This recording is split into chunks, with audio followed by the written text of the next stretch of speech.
మహిళల గురించే పనిచేస్తుంది. 10 రాష్ట్రాల్లో మేము పనిచేస్తున్నాం. మహిళల గురించి చాలా శ్రద్ధగా ఉన్నారు. ఒక మంచి సమావేశాన్ని ఈరోజు చూస్తున్నాం. చాలా సంతోషంగా ఉంది మిమ్మల్ని అందరూ చూస్తున్నాం. ఎందుకంటే మహిళలు చాలా తక్కువగా చైతన్య సమావేశాలకు కానీ మీటింగ్స్ రావటం కానీ ఈ సమయం వరకు హాలు ఫుల్గా చూడటము నేను చాలా తక్కువ సమావేశాలు చూశాను. ఈ రోజున ప్రజారక్షణ సమితి ఆధ్వర్యంలో ఒక డిమాండ్స్ పెట్టారు శ్రీరాములు గారు. ఒక మంచి ఉద్దేశం, లక్ష్యం. మీటింగ్స్ పెట్టుకుంటాం కానీ సరి అయిన లక్ష్యాలు లేక సొంతంగా పెట్టుకునే మీటింగ్స్ మనం చూసాం. కానీ ఇక్కడ చూసినప్పుడు చాలామంది కార్మికులుగా ఉండి, కార్మికులు అంటే ఎవరండి? ఎవరైనా చెప్పగలుగుతారా? లేరా ఇక్కడ? ఉన్నారా? చెప్పట్లా లేరండి, లేరా? కార్మికులు మనమే, మన పిల్లలు, మన తల్లి, మన తండ్రి, మన బిడ్డలు చెమట కార్చి సంపాదించిన డబ్బుతో ధనికులైన వాళ్ళని మనం చూస్తూ ఉన్నాం. మనం మాత్రం పేదరికంలో 24 గంటలు 48 గంటలు పని చేస్తానే ఉన్నాం. కానీ తగిన ప్రతిఫలం మాత్రం లేదు. ఎక్కువ మంది బడుగు బలహీన వర్గాలే కార్మికులుగా నిలిచిపోతున్నారు. అవునా? చెప్పాలి, మహిళలు చెప్పాలి. ఇదంతా చూసుకున్నప్పుడు మనం చాలా మాట్లాడుకోవాల్సిన అవసరం ఉంది. ఈ చైతన్య వేదికలో మన అధ్యక్షులు వారి శ్రీరాములు గారు పెట్టిన డిమాండ్ చూసినప్పుడు నాకు ఖచ్చితంగా దీంట్లో ఒక చిన్న 2 మాటలు నేను చర్చించాల్సిన అవసరం ఉంది. మేము మహిళా కార్యక్రమం మీద నేషనల్ స్థాయిలో పెద్ద ఉద్యమం చేశాం. మా సహోదరుడు నాగమణి గారు ఉన్నారు. పనిచేసే ప్రదేశంలో మహిళలకు ఎలాంటి చట్టాలు ఉన్నాయి, ఎలాంటి హింస జరుగుతుంది, ఎలాంటి వివక్ష జరుగుతుంది, నోరు తెచ్చి చెప్పలేని స్త్రీలు ఉన్నారు. అది మరణ గడియల వరకు వెళ్ళిన వాళ్ళని మేము రక్షించాల్సిన అవసరం వచ్చింది. కానీ ఈ రోజున ప్రజారక్షణ సమితి ఆధ్వర్యంలో ప్రతి ఒక్క కార్మికుడు నోరెత్తి చెప్పాల్సిన అవసరం ఉంది. ఎక్కడ మనం ఇబ్బంది పడుతున్నాం? నిజంగా మన పనికి తగ్గ వేతనం దొరుకుతుందా? మన హక్కులు మనకు దక్కుతున్నాయా? చట్టాలు నిజంగా మనకి ఇంప్లిమెంటేషన్ జరుగుతుందా? ఎవరి దగ్గరకు మనం వెళ్ళాల్సింది? రేపు ఇక్కడ ఉన్న మహిళలందరూ చెయ్యెత్తి కనుక నిలబడితే కలెక్టరేట్ వరకు మనము ధర్నా కనుక చేస్తే ఖచ్చితంగా కార్మికులకి విజయం అనేది దాసోహం అవుతుందని ఖచ్చితంగా ఈ సభాముఖంగా తెలియజేస్తా ఉన్నాను. చైతన్య సదస్సు వినేసి మనం వెళ్ళిపోయి ఏదో చెప్పారు ఈ సమయం మీకు ఇప్పుడు పిలుస్తారని చెప్పి వెళ్ళడం కాదు. ఒకసారి మనం మాట్లాడుకుందాం. ఎవరి గురించి సదస్సు పెట్టారు, దేని గురించి ఒకసారి మనం చేసుకోవాల్సిన అవసరం ఉంది. ఆలోచించాలి. మన ఇంట్లో ఎవరైతే పని చేస్తున్నారో తగిన వేతనం ఉంటుందా? ఎట్లాంటి ఇబ్బందులు ఉన్నాయి, ఎట్లాంటి వివక్ష జరుగుతుంది, ఎలాంటి మనము చూస్తున్నాము, మన సొసైటీలో ఎలాంటి ఇబ్బందులు ఉన్నాయనేది మనం ఒకసారి మనము చర్చించుకోవాల్సిన అవసరం అయితే ఉంది. ఇంకొక విషయం ఏంటంటే డిమాండ్ పెట్టారు సార్. ఎంత వేతనం మనకి అవసరం ఉంది? 18,000 రూపాయలు అని పెట్టారు. ఇంకా ఎక్కువ కూడా మనం ఆ డిమాండ్ పెంచుకోవడం నిజంగా దానికి మనందరం కనుక ఈ డిమాండ్ తీసుకొని కలెక్టరేట్ వరకు మనం కనుక వెళ్ళగలిగితే ఖచ్చితంగా ప్రజారక్షణ సమితి ఈ రోజున జాతీయ స్థాయిలో మారుమవుతుంది అనేది నా ఆలోచన. అంతవరకు మనం వెళ్తాం. మహిళలందరూ ఈరోజు ఎల్లుండి మహిళా దినోత్సవం జరుపుకోబోతున్నాము. తెలుసా మహిళా దినోత్సవం? ఎంతమంది తెలుసు మహిళా దినోత్సవం?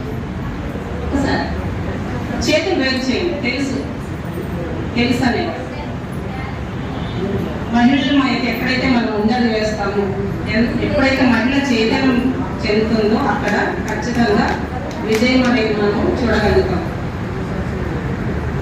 ప్రగతి నారీ శక్తి జాతీయ స్థాయిలో టైమింగ్స్ ఒక ఇట్లా కూర్చున్న మీటింగ్స్ ఒక్కొక్క రోజు నేను 3 రోజులు అలా కూర్చొని విన్న టైమింగ్స్ ద్వారా నేను ఈ రోజు మీ ముందు మాట్లాడగలుగుతున్నాను.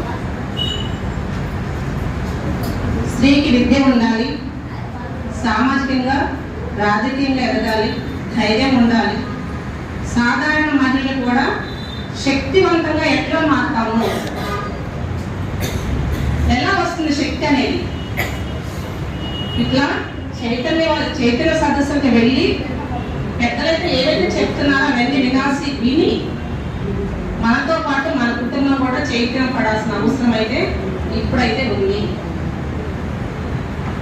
మేము పెట్టే సదస్సులు ఆరోగ్యంగా చైతన్యం ఎట్లా అవ్వాలి, మహిళ అభివృద్ధి చెందడం ఎట్లా ఉంటుంది, ఆర్థిక స్వావలంబనకి మహిళ ఎట్లా ముందుకు వెళ్ళాలి, చాలా ట్రైనింగ్స్ ఇచ్చాం. చేతుర్తి పండుగ ద్వారా మీరు కూడా మాకు అవకాశం ఇస్తే మన ప్రజారక్షణ సమితి ద్వారా చిన్న ట్రైనింగ్స్ మహిళలు అభివృద్ధి చెందడానికి, ఆర్థికంగా వెళ్ళడానికి, బలపడటానికి మేము ట్రైనింగ్స్ ఇస్తా ఉన్నాం. ఒక 50 మంది మహిళలు కనుక మీరు మాకు ఒక్క రోజు కనుక టైం ఇస్తే 100 రూపాయల నుంచి 1000 రూపాయలు సంపాదించే ఆదాయ వనరులు మా దగ్గర మేము ట్రైనింగ్స్ ఇవ్వడానికి, మేము శిక్షణ ఇవ్వడానికి ముందుకు వస్తాము. ఎంతమంది ఆరోగ్యంగా ఉన్నారమ్మా? ఒకసారి చేతులు ఎత్తండి. ఆరోగ్యంగా ఉన్నారు అన్నవారు, ఆరోగ్యంగా ఉన్న బాగా వినండి. మేమందరం మాకు ఏ వ్యాధులు లేవు, ఏది లేదు అన్నవాళ్ళు చేతులు ఎత్తండి. వ్యాధులు ఉన్నాయన్న వాళ్ళ చేతులు ఎత్తండి. నేను కూడా ఎత్తానండి. మాకందరికి ఏదో ఒక సమస్య, వ్యాధి, ఏదో ఒక అనారోగ్య సమస్య, వ్యాధి పెద్ద సమస్యలు కాదు, అనారోగ్య సమస్యతో ఉన్న మహిళలు సరైన చైతన్యం లేక, అవగాహన లేక ప్రైవేట్ సంస్థలలో లక్షలు పోసిన మహిళలు మేము చూసి వాళ్ళకి అవేర్నెస్ కల్పించి అలాంటి సదస్సు మనం కనుక సార్ పర్మిషన్ కల్పిస్తే నెక్స్ట్ ఏప్రిల్ మేలో ఒక ఆరోగ్యం మీద ఒక సదస్సు ఏర్పాటు చేస్తున్నాం. ఆర్థికంగా మహిళ ఎట్లా ఎదగాలి, ఎట్లా ముందుకు వెళ్ళాలి, మన పిల్లల సంరక్షణకు ఎట్లాంటి ఉపయోగాలు ఉన్నాయి అనేది ఒక ట్రైనింగ్ ప్రోగ్రామ్ మనము ఏర్పాటు చేసుకున్నాం. సమయం చాలా ఈ టైంలో అన్ని కంట్రోల్ చేయలేము కాబట్టి నా నంబర్ తీసుకోండి. ఖచ్చితంగా సార్ దగ్గర ఒక డేట్ ఫిక్స్ చేసుకున్నాం. మహిళలు ఎక్కువ శక్తివంతంగా ముందుకెళ్ళాలి. చైతన్యం అంటే ఏంటి, హింస అంటే ఏంటి, మహిళల హింసకి వ్యతిరేకంగా మనం ఎట్లా పోరాటం చేయాలి. ఈరోజు శ్రీరామ్ గారు చెప్పింది నాకు కార్మికుల డిమాండ్స్ కాదండి, మహిళా కార్మికులు కూడా ఇంక్లూడ్ అయ్యి ఉన్నారు దాంట్లో. మనం ఎక్కడెక్కడ పనిచేస్తున్నాం, ఏ ప్రదేశంలో పనిచేస్తున్నాం, మనకు ఎట్లాంటి ఉపాధి సంరక్షణ లేదు, చాలా అంశాలు దాంట్లో ఒక్క రోజుతో అయ్యేది కాదు. ఒక మంచి ప్రోగ్రామ్ని ఇంట్రడ్యూస్ చేశారు మాకు. ఖచ్చితంగా ప్రజా రక్షణ సమితి ద్వారా మేము అనంతపురం చాలా 2-3 ఏరియాలు తను చేసి చాలా గొప్ప గొప్ప పనులు మాకు పరిచయం చేశారు మార్నింగ్ నుంచి. ఆ రోజుల్లో జ్యోతిబాయి ఫులే, డాక్టర్ బాబాసాహెబ్ అంబేద్కర్ని నేను చూడలేకపోయాను, కానీ వాళ్ళు చేసిన ఫలాన్ని మేము అనుభవిస్తా ఉన్నాం. అదే స్ఫూర్తి బీసీ సమన్వయ కమిటీ వేదికగా బీసీల వాటా ఎంత, ఆ బీసీల వాటా ఇస్తే మనకి ఏంటి ఫలాలు ఏం అనుభవిస్తాం, మన పిల్లలకి ఎలాంటి ఫలాలు వస్తాయి, ఎట్లాంటి చైతన్యం వస్తుందనేది అంగడాల పూర్ణచంద్రరావు గారు, మన శ్రీరాములు గారు శ్రీకారం చుట్టారు ప్రోగ్రాంకి. దీనన్నీ మాట్లాడుకోవటానికి మనము మార్చి